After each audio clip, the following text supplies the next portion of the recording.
Facebook knew about Cambridge Analytica's scheme since 2015. Before the story broke, Facebook threatened to sue The Guardian and then banned me for whistleblowing.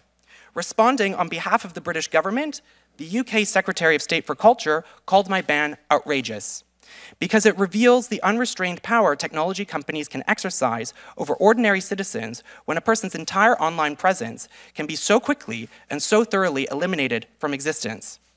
There is no check on this power, and it raises a serious question for Republicans and Democrats alike. What happens to our democracy when these companies can delete people at will when they speak out? The company learned that there were segments of the population that responded to messages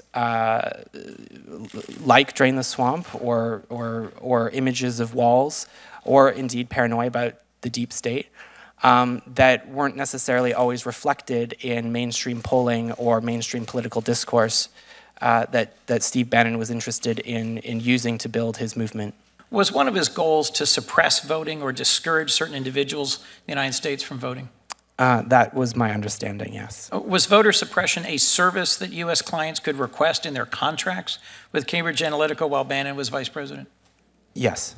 It's not a question of just informed consent. It's about, is it proportionate to the benefit that the consumer is getting? Is it reasonably expected in the future, if there's future developments in that technology, that the consumer did actually consent to that at the time?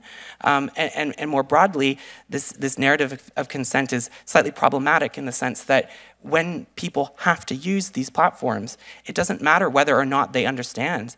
If they have to use it to get a job, they will still use it.